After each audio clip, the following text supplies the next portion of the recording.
Okay, hello everyone. Good afternoon, and I welcome you all to the class.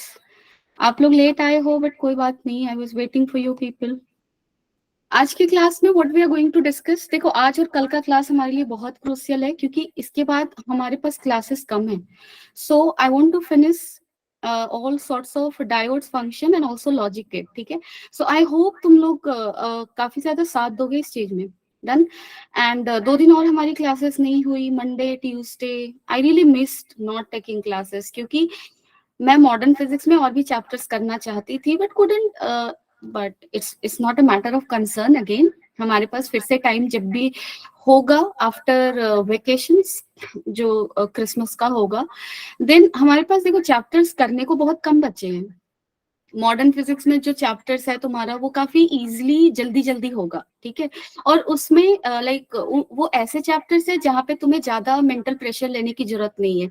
Calculation है नहीं उतना, जो भी है काफी इजीली होगा. ठीक है, तो चाप नहीं है. अभी आज की क्लास को स्टार्ट करते हैं. Done. Now what we studied in the previous class, तो जल्दी से रिवीजन करेंगे. ठीक है, क्योंकि already we are late. Now we studied rectifier. पहले हमने पढ़ा था half wave rectifier. So this is the diagram of half wave rectifier. Done. यहाँ पे हमने क्या किया था, ये क्या है हमारा, ये था हमारा ट्रांसफार्मर. ठीक है, ये हमारा क्या था, ट्रांसफार्मर था. ट्रांसफार्मर में हमने एक एसी वोल्टेज को इनपुट किया था. ठीक है, ये इनपुट वोल्टेज यहाँ पे सेकेंडरी कॉइल के क्रॉस अपीयर होगा इन स्टेप्ड इन फॉर्म और स्टेप्ड अप फॉर्म, यानी कि बढ़कर या घटकर यहाँ पे अपीयर होगा.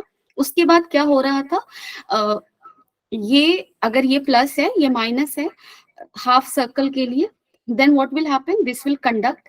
और जब ये डायोड कंडक्ट करेगा तब इस सर्किट में करंट होगा और इसके अक्रॉस एक आउटपुट वोल्टेज होगा जिसका शेप अगेन यहाँ पे जो वोल्टेज है उसके जैसा होगा, यानी कि कुछ ऐसा.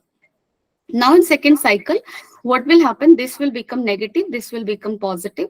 और जब ऐसा केस होगा, ये डायोड कंडक्ट नहीं करेगा, यानी कि सर्किट में कोई करंट नहीं होगा, यानी कि सेकेंड हाफ के लिए इसके अक्रॉस कोई वोल्टेज नहीं होगा. सो graph will become something like what, ऐसा. ठीक है, उसके बाद अगेन जो ये सर्कल होगा उसके लिए फिर से ये पॉजिटिव होगा, ये नेगेटिव होगा, देन अगेन ये कंडक्ट करेगा और कुछ ऐसे हमें वोल्टेजेस मिलेंगे. दोनों का हाइट सेम होगा. ठीक है, कुछ ऐसा मिलेगा. डन.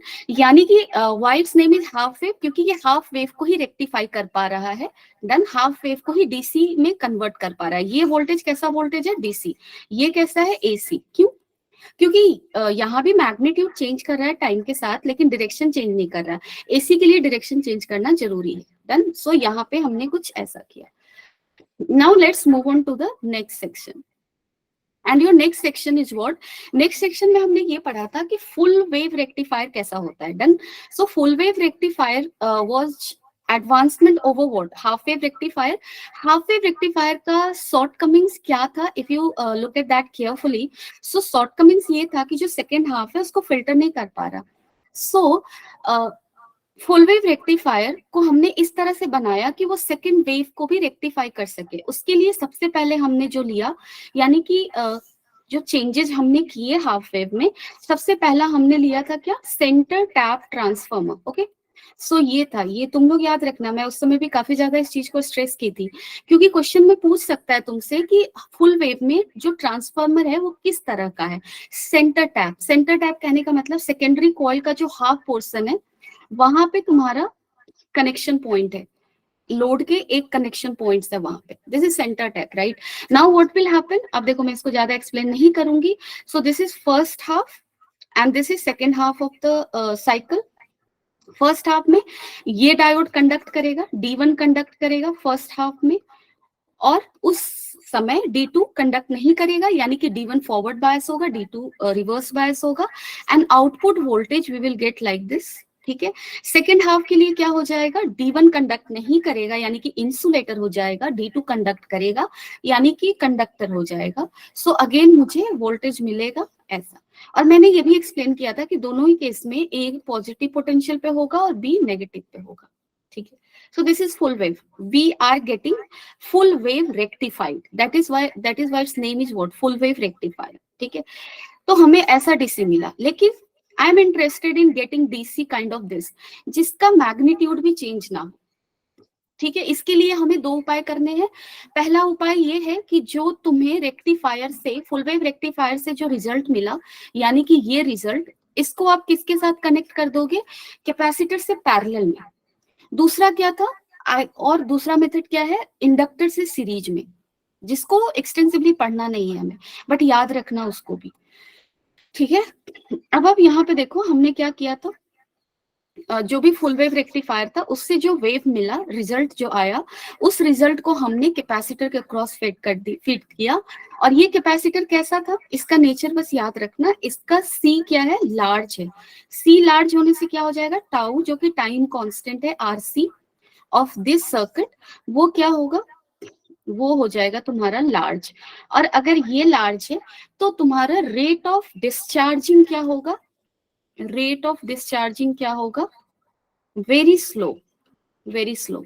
एक बार अगर मेरा कैपेसिटर चार्ज हो गया उसके बाद वो डिस्चार्ज होगा नहीं ऑलमोस्ट। और अगर कैपेसिटर डिस्चार्ज नहीं हो रहा, इसके अक्रॉस कांस्टेंट चार्ज होगा यानी कि कांस्टेंट वोल्टेज, तो लोड के क्रॉस भी कांस्टेंट वोल्टेज, यानी कि वोल्टेज धीरे धीरे बढ़ेगा बढ़ेगा, और बढ़ने के बाद वो थोड़ा ही घट पाएगा, यानी कि ऑलमोस्ट वो क्या रहेगा, कांस्टेंट रहेगा। ठीक है, कुछ ऐसा। डन।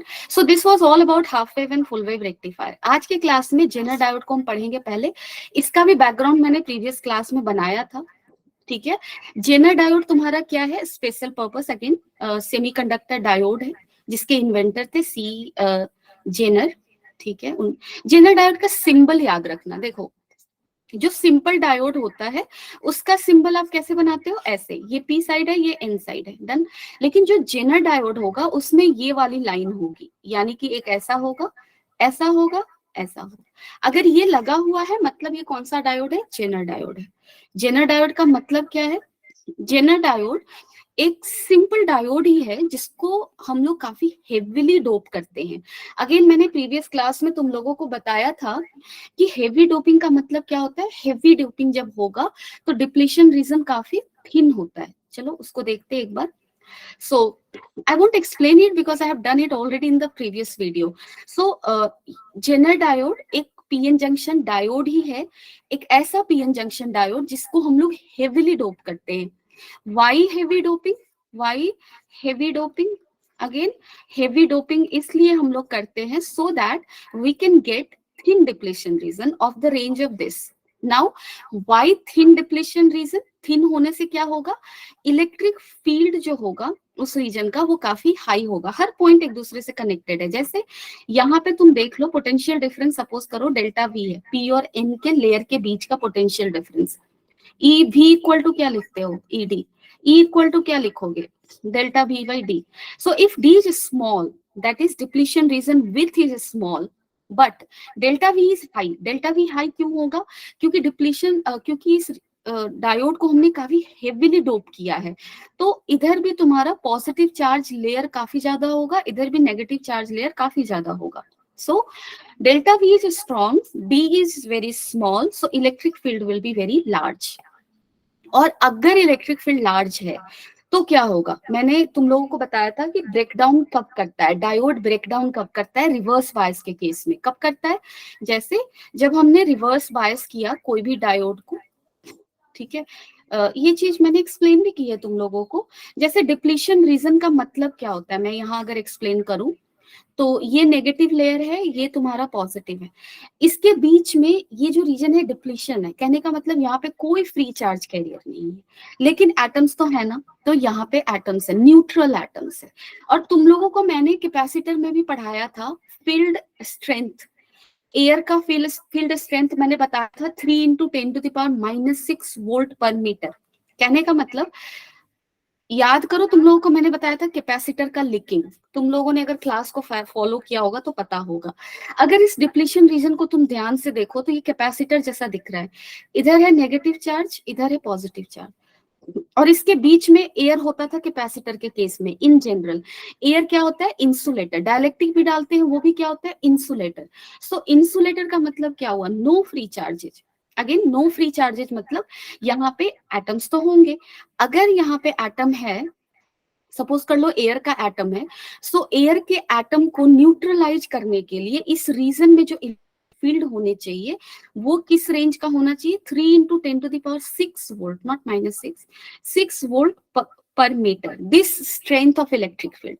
और अगर इतना स्ट्रॉन्ग इलेक्ट्रिक फील्ड होगा तो यहाँ का एयर ब्रेक डाउन कर जाएगा, कहने का मतलब आयनाइज हो जाएगा, पॉजिटिव चार्ज नेगेटिव प्लेट पे जाकर जमा होने लगेगा, नेगेटिव चार्ज पॉजिटिव पे, यानी कि जिस प्लेट पे पॉजिटिव चार्ज था वो उस पे पॉजिटिव चार्ज घटेगा, जिस पे नेगेटिव था उस पे नेगेटिव चार्ज घटेगा, क्योंकि न्यूट्रलाइजेशन हो रहा है, and that is called leaking of capacitor. Then same thing is happening here. यहाँ भी क्या होगा, जब इलेक्ट्रिक फील्ड इतना स्ट्रांग हो कि इसके बीच का जो डाइलेक्ट्रिक है, जो इंसुलेटर है, वो ब्रेक कर जाए तो वो आयनाइज हो जाएगा, और जब आयनाइज होगा बहुत सारे फ्री चार्जेज हो गए, ये कंडक्ट करने लगेगा। ठीक है, सो reverse breakdown voltage is very small. Again देखो, अगर इलेक्ट्रिक फील्ड काफी हाई है तो थोड़ा सा भी अगर रिवर्स बायस करेंगे, थोड़ा भी, तो इसके बीच का इलेक्ट्रिक फील्ड इतना होगा कि वो ब्रेक डाउन कर सके।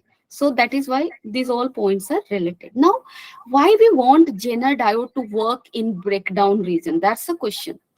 तो इसका कुछ आंसर इसके ग्राफ में है। अगर आप इसके ग्राफ को देखो, this was a graph of forward bias and this was a graph of reverse bias. If you remember, reverse bias में मैंने तुम लोगों को बताया था कि बायसिंग वोल्टेज थोड़ा भी होगा तो करंट मुझे मिलेगा, करंट कांस्टेंट रहेगा almost until voltage is becoming equal to breakdown voltage, and at this voltage our dielectric will break, free charges will increase, that is free charges increase हो रहा है तो क्या होगा, करंट का वैल्यू काफी ज्यादा बढ़ जाएगा, क्योंकि वो कंडक्टर हो गया, काफी अच्छा कंडक्टर हो गया। अगर रेजिस्टेंस घट रहा है तो करंट क्या होगा, बढ़ेगा definitely. So that thing is happening here. अब यहाँ पे जेनर डायोड को बनाते वक्त किस प्रॉपर्टी को यूज किया गया था, तो ध्यान से देखो, यहाँ अगर आप ध्यान से देखोगे, वोल्टेज को तुम चाहे कितना भी बढ़ा लो, वोल्टेज जैसे देखो थोड़ा सा small increase in, sorry voltage को बढ़ाने की बात नहीं करो, करंट को कितना भी बढ़ा लो, सपोज कर लो करंट बढ़ा, करंट बढ़ा बढ़ा बढ़ा, कितना बढ़ रहा है करंट, देखो यहाँ पे करंट ये था, यहाँ पे करंट ये है, करंट इतने अमाउंट से बढ़ा, वोल्टेज कितने अमाउंट से बढ़ा, वोल्टेज में चेंज काफी कम है, यानी कि वोल्टेज को तुम बहुत छोटा भी अगर चेंज करोगे, करंट में एक सिग्निफिकेंट चेंज हो रहा है, यानी कि वोल्टेज ऑलमोस्ट क्या रह रहा है डायोड के अक्रॉस, कांस्टेंट, समझ रहे हो, even if current is changing in the circuit, voltage is remaining almost constant. और यही वो प्रॉपर्टी है जिसको जेनर डायोड को बनाने के लिए यूज किया गया। ठीक है, तो अब आप देखो कैसे, उसको भी मैं समझाऊंगी। So it is design to operate in reverse breakdown region. कौन से रीजन में काम करेगा, रिवर्स ब्रेकडाउन रीजन में। डन, VVR के about.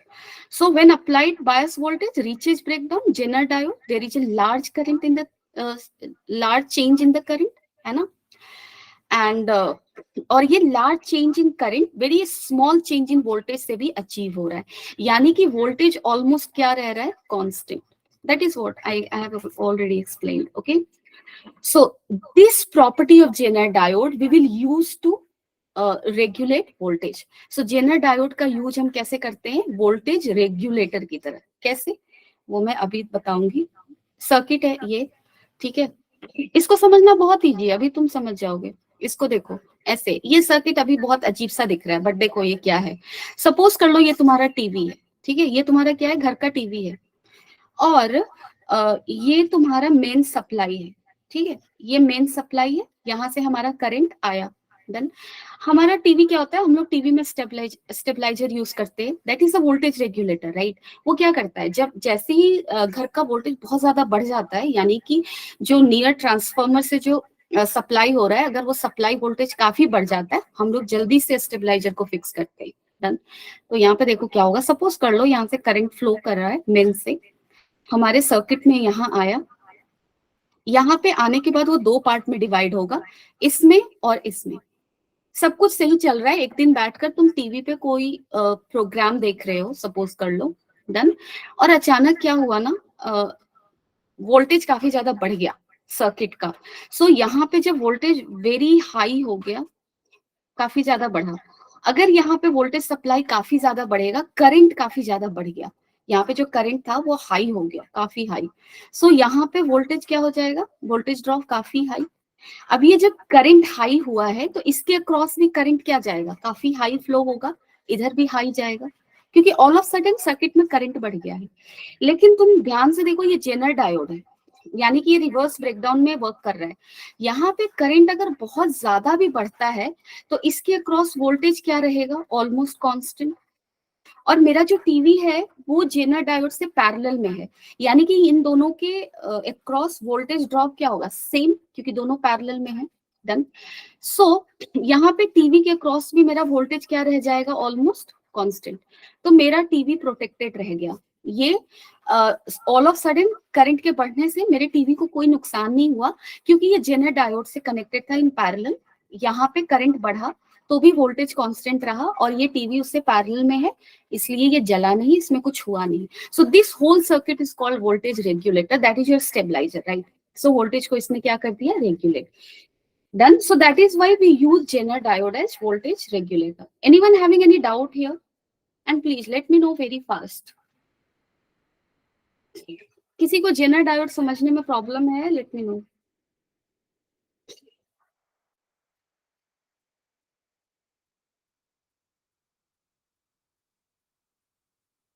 Okay, Ayush. Others, please come on.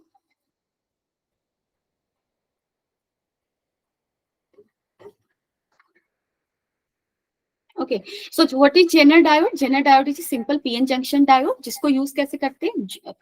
Not use. Zener diode है क्या? PN junction diode, biased in reverse mode. Done. And it operates near breakdown region. And Zener diode is used as a voltage regulator. Circuit draw करना होगा तो ऐसी circuit बनाओगे। Circuit में हमेशा याद रखना, लोड को, जो कि यहाँ टीवी मैंने लिया है, लोड को हमेशा जेनर डायोड से कैसे कनेक्ट करोगे, पैरेलल में, वोल्टेज को रेगुलेट करने के लिए। ठीक है। So right circuit will look like this. Now let's move ahead. This is a question, it came in 2023 in men's, G men's. Everyone let me know what answer you're getting. Okay. Question मैं read कर देती हूँ, अगर काफी छोटा लग रहा है तो।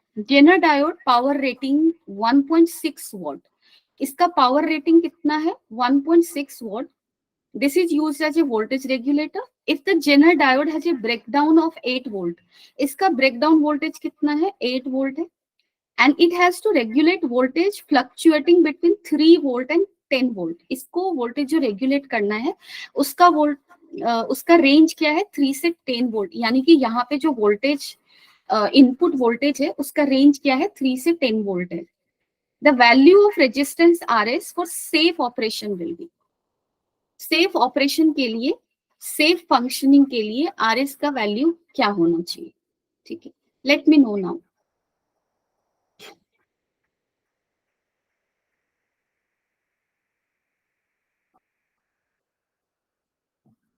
I am giving you time, let me know answer. Screen को जूम भी कर सकते हो, मोबाइल पे तो जूम कर सकते हो। ठीक है, अगर तुम लोग टैब यूज कर रहे हो तो you can zoom the screen, because here I can zoom it on my screen. ये सॉरी, मोबाइल फोन के स्क्रीन पे मैं जूम कर पा रही हूँ। सो आई होप तुम लोग भी कर पा रहे होगे। नहीं भी तो I have given you enough information. Okay,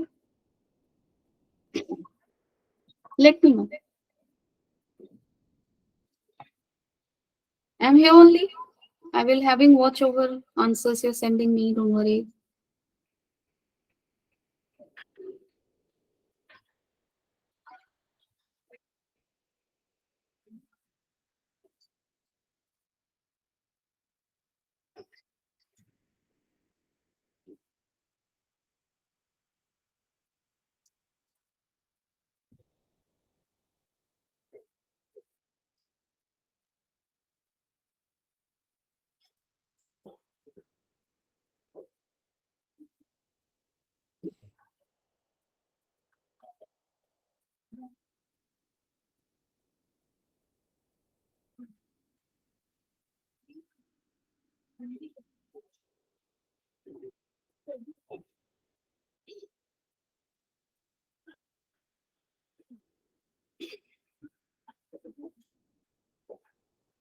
Anyone with answer? here breakdown voltage is given, right? So what maximum voltage this diode can take? It can take 8 volt, right? What is the maximum voltage that this source will give? That is 10 volt. So तुमसे क्या पूछा गया है? Value of resistance for safe operation. Safe operation के लिए तुम maximum value को लेकर सारे कैलकुलेशंस को करोगे, है ना? क्योंकि अगर ये जो भी तुम कैलकुलेट करोगे, अगर वो 10 वोल्ट के लिए एप्लीकेबल है, then definitely that will be true for 3 volt also. And in 3 volt ये तो तुम्हारा बायस ही नहीं होगा, है ना? क्योंकि इसको सॉरी ये जेनर डायोड होगा ही नहीं. जेनर डायोड के लिए output voltage sorry input voltage जो यहाँ है वो कितना होना चाहिए? Minimum 8 volt, right? So go for 10 volt calculation. देखो इससे ऐसे ऐसे क्वेश्चंस बहुत आए हैं, हर साल आए हैं ऑलमोस्ट. तो तुम इसके और भी सारे क्वेश्चंस को जरूर करना.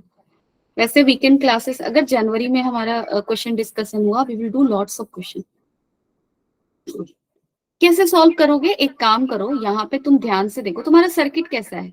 तुम्हारा सर्किट ऐसा ही है ना, एक रजिस्टर है, यहाँ पे एक जेनर डायोड है, ठीक है, सॉरी ऐसा, और यहाँ पे एक वोल्टेज सोर्स है. डन. अगर मैं मैक्सिमम की बात करूं, ये 10 वोल्ट है. इस 10 वोल्ट का 8 वोल्ट तो इस पे ड्रॉप कर जाएगा, 8 वोल्ट यहाँ ड्रॉप करेगा, ठीक है. बचा कितना वोल्ट? 2 वोल्ट. सो 2 वोल्ट सोर्स का यहाँ ड्रॉप करेगा. Calculation okay. नाउ हमें क्या बताना है कि आर का वैल्यू कितना होना चाहिए सेफ ऑपरेशन के लिए. समहाउ अगर मुझे सर्किट का करंट पता है suppose, then I can calculate what is the resistance value, है ना? सो करंट निकाल लो. कैसे? क्योंकि इसका पावर रेटिंग दिया हुआ है 1.6 वॉट. सो पावर को हम क्या लिख सकते हैं? V²/R लिखते हैं ना, am I right? Yes. So power is how much? 1.6. V is how much? 8 into 8 by R. So if you are going to solve it, this will become this will become this, R will become 40. So this is your what? This is your sorry, why I'm calculating its resistance. Sorry. Extremely sorry. Power दिया हुआ ना, current में interested है ना हम लोग. So power है V into I, current निकाल लो. So power is how much? 1.6. V is how much? 8 into I. So this is by 10 and this will become 2/5. So I equal to 1/5. So 1/5 is the current flowing in the circuit, क्योंकि दोनों series में है तो दोनों में ही current. यहाँ पे देखो, यहाँ से जो करंट जाएगा वही यहाँ जाएगा, क्योंकि लोड कुछ कनेक्टेड है नहीं, यहाँ पे लोड कनेक्टेड दिखाया नहीं है. सो हमारा सर्किट सिंपल है, सिंगल लूप सर्किट है. Done. I is 1/5. So if current going through diode here, zener diode here is 0.2 sorry 0.2 ampere, then current through this resistance is also 0.2. Now voltage is known ना, 2 volt. Current is how much? 0.2. Resistance निकाल सकते हो ना. Current क्या होता है? V/R. R क्या होगा? V/I. That is 2 by 0.2. So that is equal to 10 ohm. So correct answer will be what? It will be C. Everyone got it? किसी को doubt है? देखो first time solve नहीं हुआ, it's not a worry. So let me know if anyone has any doubt in this.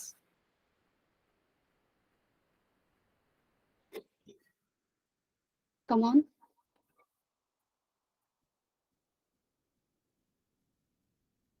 Question तुम्हारा mathematical question simple diode से आ सकता है, forward reverse bias zener diode से आता है, उसके बाद तो थ्योरी ही है. Everyone understood?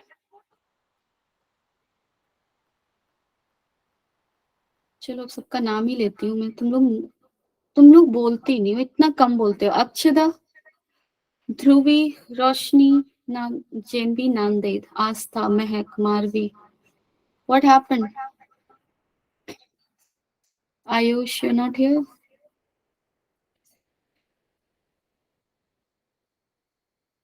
Anisha, you join now. No response?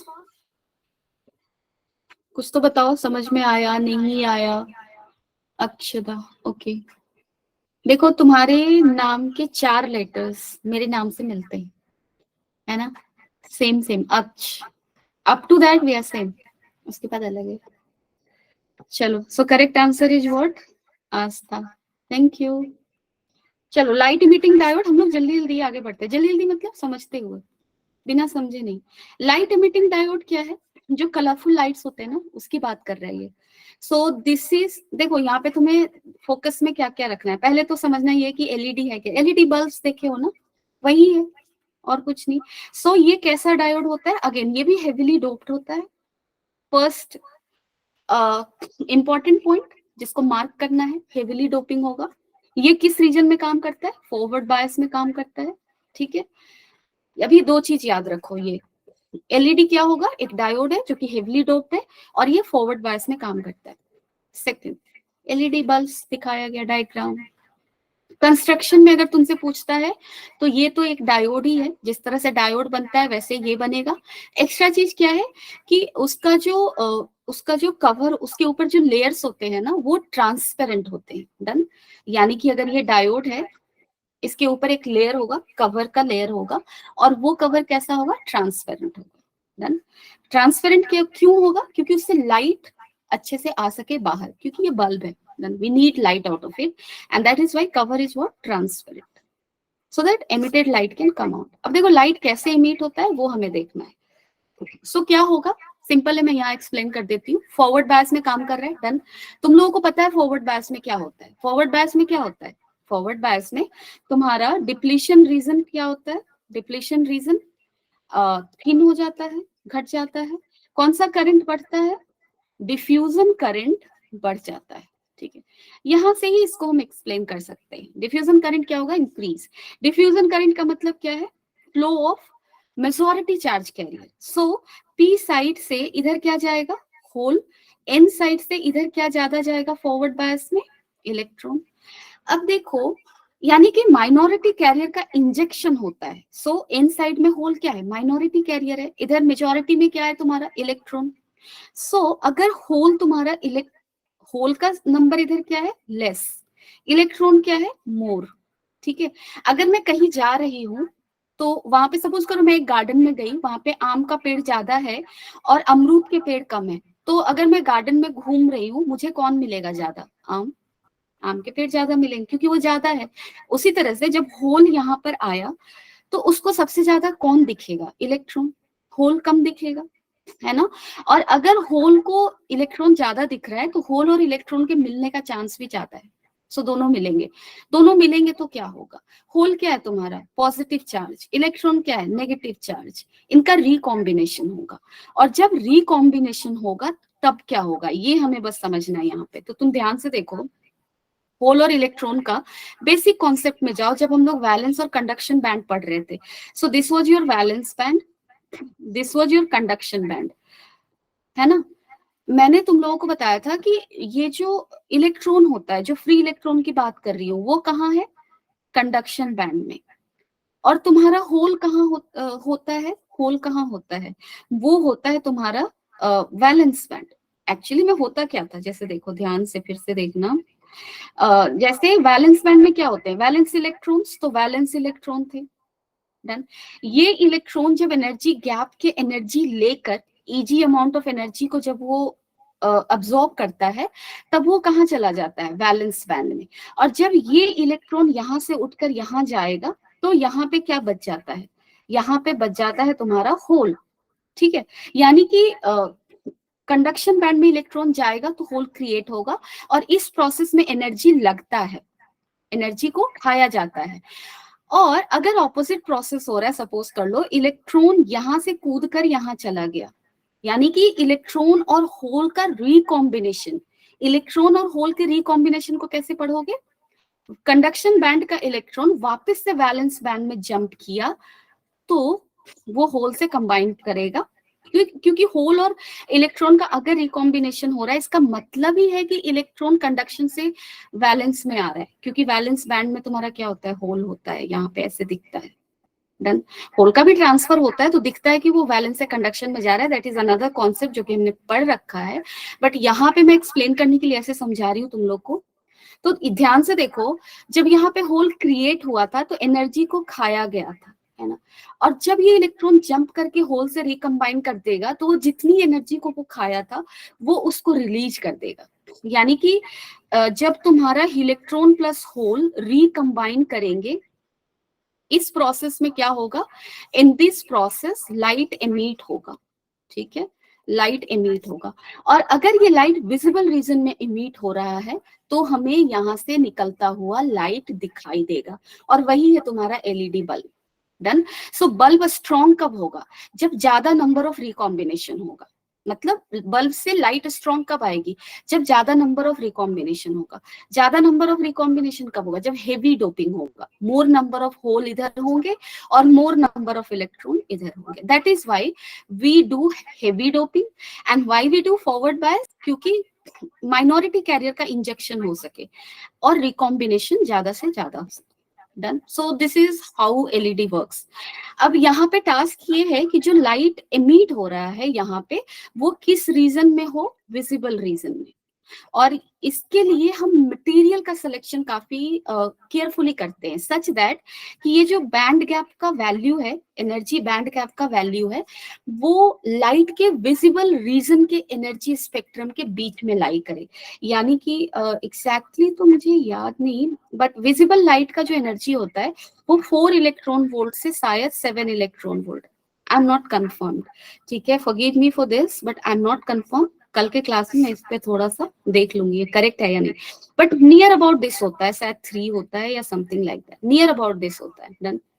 सो अब हम लोग मटेरियल का भी इस तरह से सिलेक्शन करते हैं कि जो एनर्जी गैप हो वो इस रीजन में हो, और अगर एनर्जी गैप इस रीजन में है तो रिकॉम्बिनेशन के टाइम पे जो एनर्जी रिलीज होगा वो भी इसी रीजन में होगा, यानी कि विजिबल रीजन में, तो वो लाइट मुझे दिखाई देगा और बल्ब ग्लो करता हुआ समझ आएगा। So this is your LED, how light emitting diode works. Okay. Anyone has any doubt in this? इसके कॉन्सेप्ट को समझने में किसी को डाउट है तो जल्दी से बताओ, fast. Come on, I want to see how fast you people can be.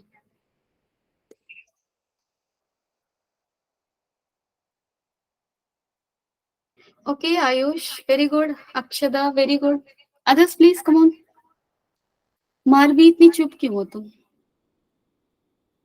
इतने चुप क्यों हो सब? चलो ठीक है। Aastha, okay, thank you babe, thank you so much. Working of LED is similar to silicon diode in Tanvi, okay, Tanvi, sorry. So ये सारी चीजें तो मैं एक्सप्लेन कर चुकी हूँ। So अब देखो इंपॉर्टेंट पॉइंट्स क्या क्या है, ये सब तुम्हारे बोर्ड में बहुत काम आएगा, जी में नीट में पूछ सकता है 1 लाइन में, सो वहां भी काम आ सकता है। और ये सारे पॉइंट्स ना एनसीईआरटी से लिए गए हैं, इसलिए तुम्हारे लिए काम बहुत आसान किया गया है कि ये सारे नोट्स हैं, एनसीईआरटी पढ़ने की जरूरत नहीं है। I follow NCERT so much, so तुम्हें जो भी मैं यहाँ पे नोट्स क्रिएट करती हूँ, एवरीथिंग इज फ्रॉम एनसीईआरटी। और जो भी चीजें याद करने की है वो हमेशा एनसीईआरटी से लेनी चाहिए, ठीक है। सो यहाँ पे वहीं से है। Now LED that can emit red, yellow, orange, green, blue light are commercially available, that is visible region की बात हो रही है, ठीक है। Now reverse breakdown voltage of LEDs are very low, 5 volt के अराउंड होता है reverse breakdown voltage. So care should be taken that high reverse voltage don't appear across them, यानी कि गलती से जो एलईडी बल्ब यूज कर रहे हो ना उसके अक्रॉस रिवर्स बायसिंग ना हो जाए, क्योंकि वैसा होगा तो तुम्हारा बल्ब जल्दी से डिस्ट्रॉय हो सकता है, क्योंकि उसका रिवर्स ब्रेकडाउन वोल्टेज काफी कम होता है। Just safety thing here. Now ये इंपॉर्टेंट है, थर्ड पॉइंट, सेमीकंडक्टर जो यूज होता है एलईडी को बनाने के लिए उसका बैंड गैप किस रेंज में होना चाहिए, 1.8। Done. Because spectral region of visible light is from here to here, मैंने गलत लिखा यहाँ पे, है ना, इसलिए मुझे याद नहीं था, मैंने 4 लिखा था, सो दिस इज रॉन्ग। देखो यहाँ पे मैंने इंक्लूड भी किया था। डन। सो विजिबल लाइट का एनर्जी रेंज कहाँ से कहाँ होता है, 1.8 इलेक्ट्रॉन वोल्ट से 3 इलेक्ट्रॉन वोल्ट। और मटेरियल का सिलेक्शन भी हम इस तरह से करेंगे कि उसका बैंड गैप किस रीजन में हो, 1.8 से 3, ठीक है। कौन कौन से कंपाउंड को यूज करते हैं, ये एक कंपाउंड है जो कि तुम्हारे एनसीईआरटी में दिया हुआ है। नाउ केमिस्ट्री के स्टूडेंट हो तुम लोग समझते हो ये क्या है, क्या बोलते हैं इसको, there is one particular name for this. Okay, this is a compound semiconductor, क्योंकि ये बना हुआ है 3 चीज से, गैलियम है, आर्सेनिक है, फास्फोरस है। Done. So this is important. एक और है जिसको हम यूज करते हैं, गैलियम आर्सेनिक फॉस्फोरस, जिसका बैंड गैप इतना होता है, and that is use for red LED. Okay, so these are just information you need to remember, लेकिन ये एग्जाम के नियर अबाउट में याद करना।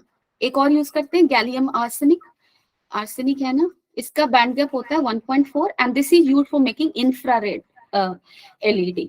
सो रेड के लिए कौन सा यूज करते हैं, इंफ्रारेड के लिए क्या यूज करते हैं, डन। सो बेसिकली ये वाला सेमीकंडक्टर यूज करते हैं एलईडी बनाने के लिए।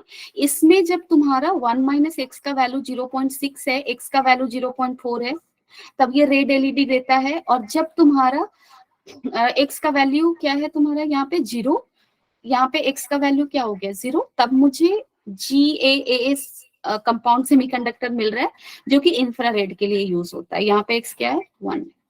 So these are just information, exam के एक दिन पहले याद रखना। Now these are examples, done। चलो, so light emitting diodes, low operational, अब इसका देखो like एडवांटेज क्या है, low operational voltage and less power. Less power में भी ये काम करता है क्योंकि फॉरवर्ड बायस के लिए ज्यादा वोल्टेज की जरूरत नहीं पड़ती। Fast action and no warm up time required, instantly action देता है क्योंकि तुम्हें याद होगा थ्रेशोल्ड वोल्टेज, फॉरवर्ड बायस में थ्रेशोल्ड वोल्टेज का वैल्यू काफी कम होता है, सो इंस्टेंटली ऑपरेट हो जाएगा। Now bandwidth of emitted light will be in this region, so this is basically visible region के region की बात कर रही है, done. So long life, ruggedness, fast on off switching capability, तो ये सब तुम्हारे बोर्ड में काम आएगा अगर तुम्हें पूछता है कि एडवांटेज क्या है एलईडी का तब। Now we are going to read photo diode. अब देखो फोटो डायोड भी कुछ नहीं है, ये भी एक सिंपल पीएन जंक्शन डायोड है। ये तुम्हारा किस काम के लिए यूज होता है, इसका काम होता है सिग्नल को डिटेक्ट करना। मैं तुम्हें पहले इसका ये बता देती हूँ, ऑप्टिकल सिग्नल डिटेक्ट करते हैं इसके हेल्प से। सपोज कर लो कि मैं एक आर्मी ऑफिसर हूँ, ठीक है, मुझे एक जैसे वो लोग बहुत सारे डिवाइसेस यूज करते हैं जिससे वो एनिमीज के सारी चीजों को टैप करते रहते हैं। तो सपोज करो उनको एक वॉइस सिग्नल मिला जो कि काफी फेंट है, वो आवाज से इसे सुनाई नहीं दे रही, लेकिन उस चीज को उन्हें डिकोड करना है, एम्पलीफाई करके सुनना है। क्या करेंगे वो, तो डिवाइसेस हैं, सबसे पहले उस साउंड को ऑप्टिकल सिग्नल में कन्वर्ट किया जाएगा और we can use photo diode for that purpose. How, see here, photo diode PN junction diode है, फैब्रिकेटेड विथ, यहाँ पे भी एक ट्रांसपेरेंट विंडो होता है, और वो विंडो किस चीज के लिए होता है, एक्सटर्नल लाइट, दैट इज सन से लाइट जो फॉल कर रहा है, वो लाइट उस डायोड पे इजीली फॉल कर सके, अंदर तक जा सके, इसके लिए वी यूज ट्रांसपेरेंट विंडो। अभी देखो इसके कंस्ट्रक्शन को हम और अच्छे से समझेंगे। ये कुछ ऐसा है, ठीक है। अब आप ध्यान से देखो, ये किसके अंदर ऑपरेट करता है, रिवर्स बायस। याद रखना ये सारी डिवाइस में इंपॉर्टेंट पता है क्या है, कौन से बायसिंग में ऑपरेट होगा, रिवर्स, फॉरवर्ड, डोपिंग कैसा होगा। यहाँ पे डोपिंग की कोई बात नहीं है, नॉर्मल डोपिंग है, कुछ केस में हेवी डोपिंग की बात की गई है, सो वो सब चीजें ही याद रखनी है। अब देखो, the photo diode is used to vary current by the, ठीक है, ये सब चीजें हम समझ जाएंगे। अभी देखो क्या होगा, यहाँ पे ये जो फोटो डायोड है, फोटो डायोड का कंस्ट्रक्शन ऐसे होता है। ये फोटो डायोड ले लो, ये है डिप्लीशन रीजन। डिप्लीशन रीजन को ही हम ट्रांसपेरेंट लाइनिंग से और ट्रांसपेरेंट कवर से कवर करते हैं। This cover is what, transparent. और इसी रीजन में लाइट को फॉल करने के लिए अलाउ किया जाता है। सबसे इंपॉर्टेंट बात, लाइट को इस रीजन को ना हम लोग ओपेक थिंग से ढक देते हैं, सो दैट लाइट इस रीजन में ना फॉल करे, इस रीजन में ना फॉल करे। लाइट को किस रीजन में फॉल करने के लिए अलाउ किया जाता है, डिप्लीशन रीजन में। नाउ यहाँ पे लाइट फॉल किया, अब क्या होगा, ये रीजन क्या है तुम्हारा, depletion region, depleted of any free charge carrier. Normal atom तो होगा, न्यूट्रल एटम्स तो होंगे। सो यहाँ पे थोड़ा सा, अगर तुम लोग 12th क्लास में फोटो इलेक्ट्रिक इफेक्ट पढ़े हो तो पता होगा कि जो इलेक्ट्रॉन है, न्यूट्रल एटम जो है, उसके आउटर मोस्ट में जो इलेक्ट्रॉन है, इस इलेक्ट्रॉन को बाहर निकालने के लिए जो एनर्जी लगता है उसको आयनाइजेशन एनर्जी बोलते हैं। और वो एनर्जी हम किस किस फॉर्म में दे सकते हैं, हीट के फॉर्म में दे सकते हैं। और अगर हीट के फॉर्म में दिया और तब इलेक्ट्रॉन बाहर आया, उसको थर्मियोनिक इमिशन कहते हैं। अगर लाइट के फॉर्म में एनर्जी दी और तब इलेक्ट्रॉन बाहर आया, इसको फोटो एमिशन कहते हैं, जो हम लोग फोटो इलेक्ट्रिक इफेक्ट में पढ़ेंगे, ठीक है। सो यहाँ पे लाइट के फॉर्म में एनर्जी दे रहे हैं, अगर आयनाइजेशन एनर्जी के बराबर एनर्जी है तो ये इलेक्ट्रॉन बाहर आएगा, that is your photo emission is happening. So अगर इलेक्ट्रॉन इस रीजन में बाहर आया तो क्या जनरेट होगा, होल इलेक्ट्रॉन पेयर जनरेट होगा। अब देखो अगर इस रीजन में अगर इलेक्ट्रॉन होल पेयर जनरेट हुआ है तो इलेक्ट्रॉन पॉजिटिव चार्ज की तरफ अट्रैक्ट होगा, ये पॉजिटिव चार्ज का लेयर, और जो होल बना है वो नेगेटिव की तरफ अट्रैक्ट होगा, यानी कि इधर इलेक्ट्रॉन का फ्लो होगा और इधर होल का फ्लो होगा। ठीक है, डन। और अगर ऐसा होता है तो एक करंट जनरेट होगा लाइट के फॉल करने की वजह से, यहाँ पे करंट जनरेट हुआ, डन। और ये करंट जनरेट होकर सर्किट में बताएगा कि कितना करंट आया, और वो करंट किसकी वजह से आया, लाइट के फॉल करने की वजह से आया, क्योंकि ये ऑलरेडी रिवर्स बायस में है। रिवर्स बायस में इनहेरेंटली करंट किस रेंज में होता है, माइक्रो एम्पियर। सो यहाँ पे पहले से करंट काफी कम है, जैसे ही लाइट को फॉल करवाया कुछ सिग्निफिकेंट करंट जनरेट हुआ होगा, और माइक्रो एम्पियर में अगर छोटी चीज में तुम बड़ी चीज ऐड कर दो तो बड़ी चीज जो ऐड हुआ है उसको डिटेक्ट करना आसान होगा। सेम चीज यहाँ हो रहा है, पहले से करंट बहुत कम था, जो करंट जनरेट हुआ वो उससे काफी सिग्निफिकेंट है, तो जो सिग्निफिकेंटली करंट जनरेट हुआ है वो डिटेक्ट हो पाएगा, डन। सो यहाँ पे जो एमीटर है माइक्रो एम्पियर रेंज में, वो जो लाइट की वजह से जो करंट जनरेट हुआ है उसको सिग्निफिकेंटली डिटेक्ट कर पाएगा, डन। यही है तुम्हारा फोटो डायोड। अब तुम बोलोगे इसका यूज क्या है, तो अभी अभी जो मैंने एग्जांपल दिया था रियल लाइफ का, तो देखो वो उस पर्सन को एक साउंड सिग्नल मिला, ठीक है, साउंड सिग्नल को हमने किस में कन्वर्ट कर दिया, लाइट रे में। ये लाइट रे को कहाँ फॉल करवाया, डिप्लीशन रीजन पे। यहाँ पे क्या आया, करंट जनरेट हुआ, ये जो डिवाइस है ये उसको डिटेक्ट किया, और ये डिटेक्ट करके बताएगा कि वो क्या है, ठीक है। So this is a very complex form actually, but what we have to understand is कि जो ऑप्टिकल सिग्नल है उसको अगर डिटेक्ट करना है तो हम लोग क्या यूज कर सकते हैं, photo diode. And what is photo diode, simple PN junction diode design to operate in reverse bias. इसके डिप्लीशन रीजन वाले एरिया को एक ट्रांसपेरेंट विंडो से कवर करते हैं, उसी रीजन में लाइट ऑप्टिकल सिग्नल को फॉल करवाते हैं, उस वजह से जो करंट जनरेट होगा, क्योंकि जब ऑप्टिकल सिग्नल फॉल करेगा इलेक्ट्रॉन होल पेयर बनेगा, और उस पेयर के बनने की वजह से जो करंट जनरेट होगा उस करंट को डिटेक्ट करके बताया जाएगा कि वो सिग्नल, ऑप्टिकल सिग्नल कितना स्ट्रॉन्ग है, कितना वीक है, क्या है, उस पर डिफरेंट डिफरेंट स्टडीज होगी। सो this is your what, photo diode. So I hope this is clear. Anyone having any doubt in photo diode?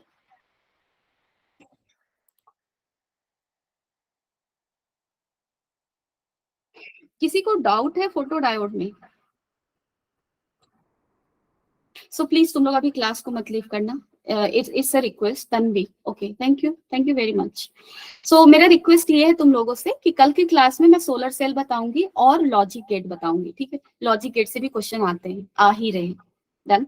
सो तुम लोग कल के क्लास को प्लीज टाइम पे आना, प्लीज, डन, आई रिक्वेस्ट, क्योंकि we will have 55 minutes in our hand, we will be able to do theories also, and I will explain you कि वहाँ पे क्वेश्चन कैसे कैसे होते हैं। उसके बाद जब हम लोग नेक्स्ट क्लास में मिलेंगे, अच्छा एक चीज और कर सकते हैं, तुम लोग एक चीज बताओ, ये जो सैटरडे को तो क्लास नहीं हो रही वीकेंड का, क्योंकि सैटरडे को क्या है, तुम लोग का कुछ मॉक टेस्ट है, डन। संडे को क्लास होगी, so on Sunday class I am thinking to include question from semiconductor. Will it be good everyone? क्योंकि अभी हमने सेमीकंडक्टर पढ़ा है और हमारे पास एक संडे का क्लास है, सो संडे के क्लास को हम लोग क्या कर सकते हैं, सेमीकंडक्टर का क्वेश्चन कर सकते हैं, क्योंकि देखो पढ़ने का कोई फायदा नहीं होता अगर हम क्वेश्चन नहीं कर रहे तो। और मैं वीकेंड क्लास में भी वेव ऑप्टिक्स करवा रही थी, तो मैं उसको भी वहां स्टॉप कर सकती हूँ।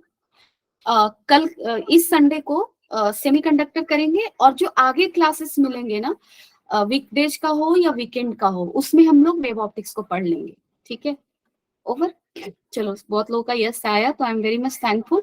सो संडे के क्लास को I will collect really good number of question, और ये सारे क्वेश्चन बहुत जल्दी जल्दी होंगे, इसलिए उस दिन भी क्लास में टाइम से आना, और हम लोग ढेर सारे क्वेश्चन करेंगे फ्रॉम सेमीकंडक्टर, और इस तरह से हमारा सेमीकंडक्टर बहुत ही अच्छे से खत्म हो जाएगा, डन। जो लोग वीडियोस सारे फॉलो नहीं कर पाए हो, that recorded videos must be with you on your Avanti account, so वहां से भी एक्सेस कर सकते हो, या फिर कोई और डाउट है you can contact me if you don't want to waste your much of your time, तो मुझे बताना। और तुम लोग को प्री बोर्ड के लिए बहुत बहुत बहुत सारा गुड लक। कुछ है नहीं, बहुत इजी लेना, चाप मत लो, अच्छे से पढ़ो बस, ठीक है। कल का क्लास भी बचा हुआ है, अभी बहुत सारे क्लास बचे हुए, तो हम लोग और रेस्ट बातें करेंगे। और तुम लोग हैप्पी मूड में रहो हमेशा, बस काम करने के मूड में रहो, टेंशन तो लेनी नहीं, काम करने के मूड में रहो, टेंशन अपने आप घट जाता है, ठीक है। So that is all you have to do, be workaholic, काम करो, इंजॉय करो, ठीक है। Aastha, thank you, done. तो एवरीवन, टाइम नहीं है अब हमारे पास, वी शुड मूव अहेड। चलो bye bye, take care everyone, and lots of love from my side. चलो सभी लोग एंजॉय करो, ठीक है। No tension anyone has to take, tension को टाटा बाय बाय, चलो बाय बाय।